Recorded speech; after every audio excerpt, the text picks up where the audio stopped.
আজি আমি কৰিম তোমালোকৰ ক্লাছ 10 গণিতৰ অনুশীলনী 2.2 10 নম্বৰ কুৱেশ্যনটো আৰু এই 10 নম্বৰ কুৱেশ্যনটোত কি কৈছে যে যদি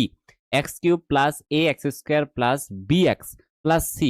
বহুপদটোৰ শূন্যবোৰৰ এটা শূন্য -1 তো আমাক দিয়া আছে এটা শূন্য দিয়া আছে ওকে তো এটা শূন্য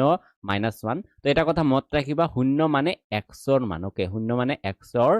মান তো x ৰ মান -1 কিয়নো এইটো ত্ৰিঘাত বহুপদ হয় সেই কাৰণে ইয়াতে কি থাকিব তিনিটা শূন্য থাকিব কিন্তু ইয়াতে কেইটা শূন্য দিয়া আছে এটা শূন্য দিয়া আছে এটা হল -1 ওকে তো x ৰ মান তিনিটা থাকিব লাগে কিন্তু এটা আমাৰ x ৰ মান দিয়া আছে এটো হল -1 ওকে তো x = ইয়াতে দিয়া আছে -1 দিয়া আছে ওকে তেন্তে আন শূন্য দুটাৰ পূৰণফল হ'ব তো এতিয়া আমাক ওলাব দিছে আন দুটা শূন্যৰ পূৰণফল এতিয়া তুমি যদি চোৱা ইয়াতে আমাৰ সূত্ৰ দিয়া আছে কিতাপত সূত্ৰ দিয়া আছে কি যে ত্ৰিঘাত বহুপদৰ যদি শূন্য তিনিটা আলফা বিটা গামা হয় তেনেহলে এই তিনিটা শূন্যৰ পূৰণফল -d/a তো d মানে হল যেটো আমাৰ ধ্ৰুৱক পদ হয় এটো আমাৰ d আৰু a মানে হল x³ ৰ হক ওকে তো আমি এই সূত্ৰ ইউজ কৰি কিনে আমি এটো ওলাম ওকে তো প্ৰথমত আমি এই সূত্ৰটো ইউজ কৰো ওকে তো প্ৰথমত আমাৰ ইয়াতে দিয়া আছে আলফা তাৰ পিছত বিটা তাৰ পিছত গামা = হয় আমাৰ -d/a তো এতিয়া আমি যদি এই ইয়াৰ পৰা আমি বহাও এই সমীকৰণটোৰ পৰা বহাও তেতিয়া আমি কি কৰিব পাৰো ধৰি লও আমি যে আলফাৰ মান -1 ওকে তো আমাক এটা শূন্য দিয়া আছে -1 তেনেহলে আমি প্ৰথমটো ধৰি লও যে আলফাৰ মান -1 তো আলফাৰ ঠাইত আমি -1 বহাও কিয়নো আলফা বিটা আৰু গামা হল শূন্য এটো হল শূন্য ওকে তো তিনিটা শূন্য ত্ৰিঘাত বহুপদৰ তো আমি এটা শূন্য আমাক দিয়া আছে -1 তো আলফাক আমি ধৰি ললো -1 তাৰ পিছত বিটাৰ মান দিয়া নাই তো বিটা লিখি ললো আৰু গামা লিখি ললো ইয়াতে হ'ব মাইনাসৰ ঠাইত মাইনাস বহাম d এতিয়া d ৰ মান কি বহাম তো এতিয়া তুমি যদি চোৱা ইয়াতে d ৰ মানে আছে c ওকে তো d মানে হল লাষ্টটো জাল যেটো আমি ধ্ৰুৱক পদ বুলি কও তো ইয়াতে আমাৰ আছে c তো আমি ইয়াতে c বহাব পাৰো আৰু ইয়াতে a মানে ইয়াতে তুমি যদি চোৱা a মানে হল এই x³ ৰ হহকক a বুলি কোৱা হয় তো ইয়াতে x³ ৰ হক একো নাই মানে 1 আছে তো তলত হ'ব আমাৰ 1 হ'ব ওকে তো এতিয়া তুমি যদি চোৱা ইয়াতে -1 আছে তো -1 ৰ লগত বিটা আৰু গামা পূৰণ কৰিলে মাইনাস বিটা গামা হ'ব = ইয়াতে তলত 1 লিখিলেও হয় নিলিখিলেও হয় ওকে তো এই কাৰণে নিলিখো আমি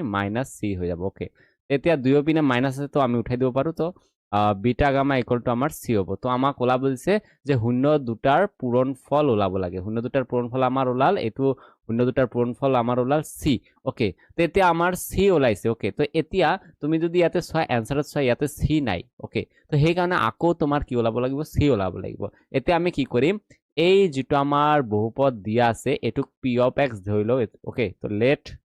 let p of x = আমাৰ দিয়া আছে x³ plus ax² plus bx plus c okay তো এতিয়া আমি কি কৰিম ইয়াতে x ৰ মান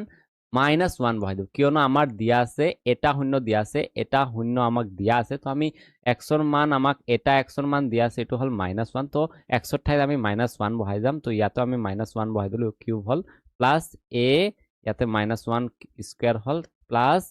b -1 প্লাস c ওকে তেতিয়া আমি যদি কৰো এতিয়া চোৱা তুমি জানা কি যে যদি x ৰ মান দিয়া থাকে তেনেহলে শূন্য আমাৰ 0 হয় তো এটো আমাৰ 0 ওলাব যেতিয়া আমি কোনো এটা সমীকৰণত x ৰ মান বহুৱাও ওকে তো এটো আমাৰ শূন্য ওলাই এটো কথা মনত ৰাখিবা যে শূন্য ওলাই যেতিয়া তুমি x ৰ মান বহাই দিবা মানে শূন্য বহাই দিবা তেতিয়া আমাৰ কি ওলাব সম্পূৰ্ণ মানে লাষ্টত গৈ কিনে আমাৰ 0 ওলাব ওকে তো এটো আমি 0 বহাব পাৰো এতিয়া আমাৰ কি হ'ব ইয়াতে -1 ৰ কিউব কৰিলে -1 হ'ব আৰু এতিয়া প্লাস ইয়াতে তুমি a আছে আৰু ইয়াতে -1 ৰ স্কয়াৰ আছে তো -1 ৰ স্কয়াৰ কৰিলে +1 হয় আৰু +1 * a কৰিলে a হৈ যাব ওকে আৰু ইয়াতে প্লাস a মাইনাস আমাৰ -b হ'ব প্লাস c হ'ব ওকে তেতিয়া আমি কি কৰিব পাৰো ইয়াতে c টো ৰাখি কিনে এ গোটেই কেটা ইপিনে লৈ আহিম তো -b আছে ইয়াতে ইয়াতে +b হৈ যাব তাৰ পিছত ইয়াতে +a আছে ইয়াতে আমি -a লিখিব পাৰো আৰু ইয়াতে -1 আছে আমি ইয়াতে +1 লিখিব পাৰো এতিয়া c ৰ মান আমাৰ ওলাল b minus a plus c এতিয়া তুমি চাব পাৰা যে ইয়াতে দিয়া আছে যে b minus a plus c তো এই নাম্বাৰটো আমাৰ এনসাৰ হ'ব ওকে তো এটো আমি এনেকৈ ওলাব পাৰো তো বহুত ইজি, তুমি এনেকে তুমি ভালদৰে ওলাব পাৰিবা। ওকে, তো তুমি ভালদৰে এই ভিডিঅ'টো আকৌ চাবা, আকৌ বুজি ল'বা। ওকে, যাতে বেছিকৈ মনত থাকে। এইটো MCQ হয়, পৰীক্ষাত দিব। ওকে, তো পৰীক্ষাত আকৌ বেলেগ আহিলেও তোমাৰ এই ধৰণে তুমি কৰিব পাৰা। ওকে।